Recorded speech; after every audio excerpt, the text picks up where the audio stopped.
Today on Network Africa, parliamentarians in the UK accuse former Prime Minister David Cameron of lacking coherent strategy for the air campaign that helped topple Muammar Gaddafi in Libya.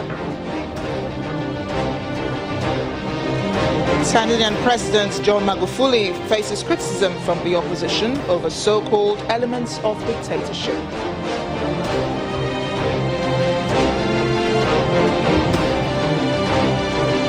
Then workers in Zimbabwe will get their full bonuses after all, as the government rescinds its decision on job and bonuses cuts. Let's begin Network Africa.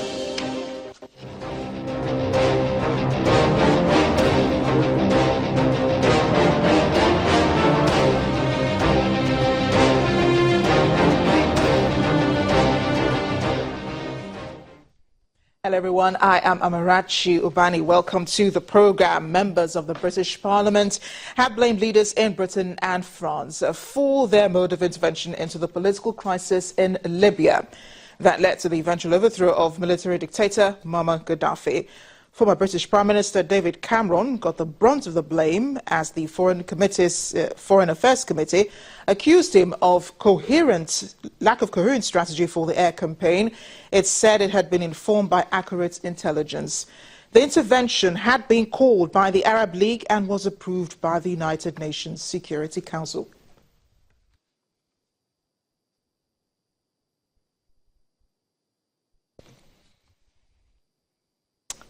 Let's look at some of the committee's conclusions. Well, a few of them said that the making of the possibility that militant extremist groups would attempt to benefit from the rebellion should not have been the preserve of hindsight.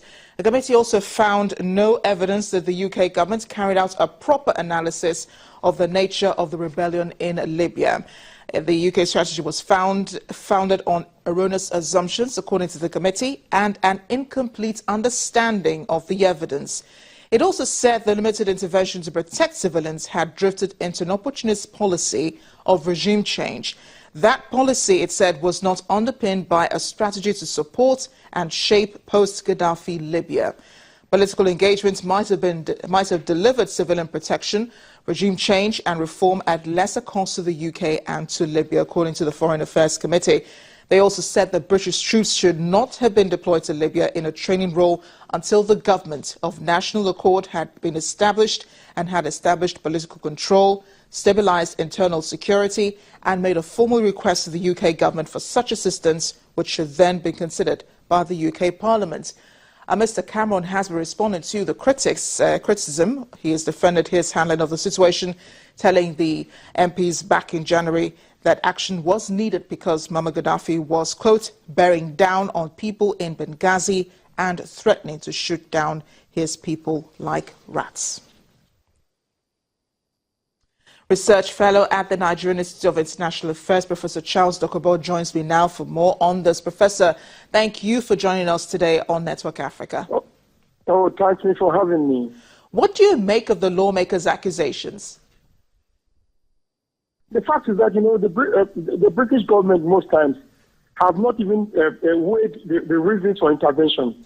In most cases, at once their British partners, the American partners agree, they will just jump into the wagon and carry on.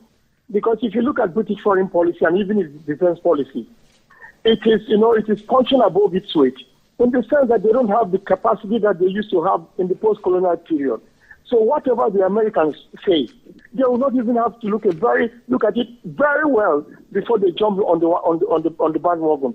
That's where the problem lies. Professor, the ability to analyze and to assess intelligence reports and to make good use of it. The fact is that, Libya is a country that has offended them in a lot of time. So when the Americans decided to go on it, there was no question about how far are the intelligence reports very good. But Professor, do you think that international intervention at that time was necessary?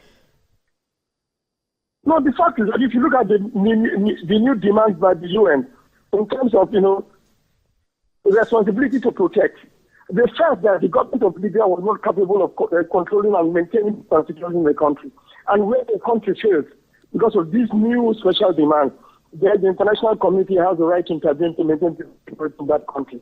But in this case, the international community was one of the organizations that led to the crisis in Libya.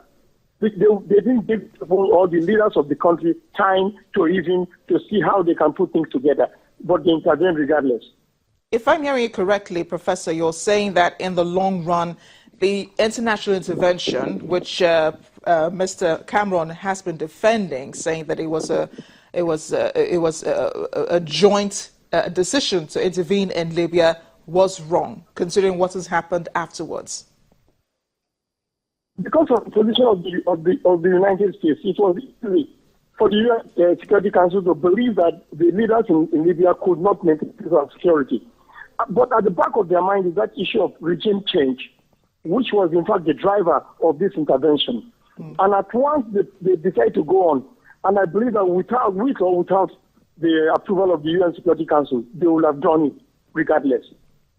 Professor, can the Foreign Affairs Committee reports now, their findings, can it help with Libya, which is already in chaos?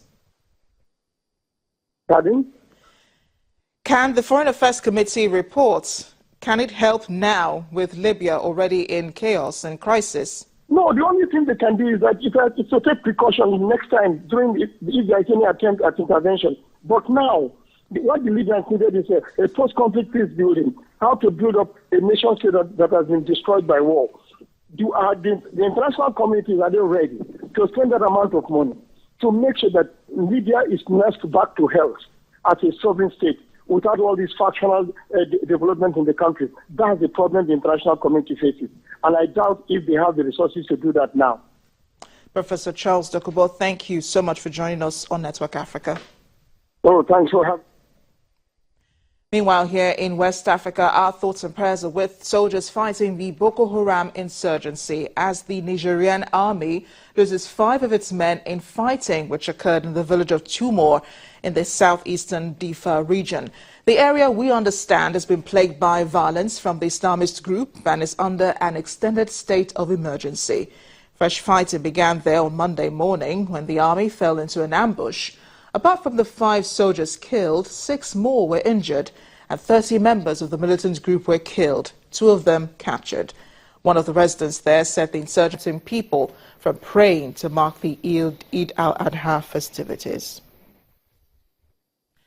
Tanzania's President John Magufuli has been known to be a stickler for rules in his fight against corruption, but the country's opposition does not trust his policies as completely as the people do.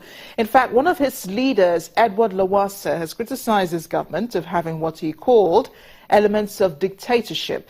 Though he credited the president for reducing bureaucracy in government, he said some things have not gone well, and yet again he refused to go into details.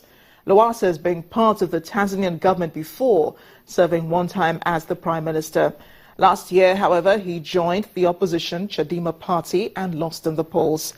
President Magufuli, who is also known as the bulldozer, has been making many populist decisions since he came into power last year to save the country some money and has been cutting down on frivolous spending.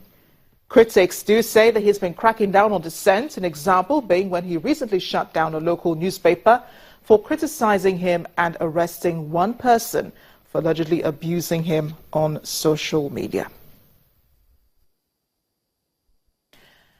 Planes have begun arriving in Somalia's capital, Mogadishu, carrying the leafy stimulant cat, which was banned recently for health reasons. And these are not cheap. They're quite expensive, but they provide a pleasurable pastime for the men of Somalia who like to chew them after lunch and the rest of the day. Those against the plant say it contributes to domestic violence and other abuses. Reactions are still mixed in Somalia over the ban, though. But some of the traders that some journalists down there spoke to said that they're quite happy that they're unhappy with the ban, saying that it had rendered them jobless, many of them seeking other sources of income.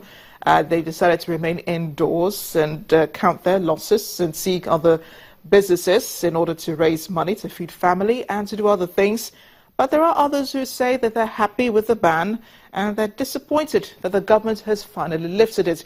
Remember, that ban was made a few weeks ago, and the Kenyan government had said that it would ban planes from entering into Somalia carrying the plant. When we come back after the break on Network Africa, we're just weeks away to presidential elections in Ghana, and President John Mahama is very hopeful of being re-elected. To join us again.